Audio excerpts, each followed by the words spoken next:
जानवर को आप ऐसे चेक कर सकते हैं कि आप इसके कान पे हाथ लगा के देखें, अगर जानवर जो है वो बुखार में नहीं है तो वो आपको खुद ही पता लग जाएगा, वो यूँ पता लग जाएगा। कान अगर ठंडे होंगे ज़्यादा तो भी मसला है, ज़्यादा गर्म होंगे तो भी मसला है।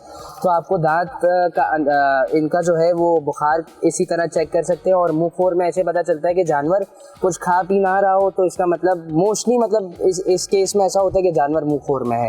पैर चेक करें, खुरों की बीमारी में तो नहीं है। मुंह में तालू में हाथ लगा के देखें, अगर ज़्यादा गर्म हो रहा है तो इसका मतलब वो बुखार में वंडा नहीं उठा रहा, तो हाथ में वगैरह का मसला है। और इसकी पूरी बॉडी आप चेक करें, कोई लंपी डिजीज़ के हवाले से, कोई खारिश के हवाले से। और सबसे अहम बात, आंखें भी चेक करा करें हाथ मार के।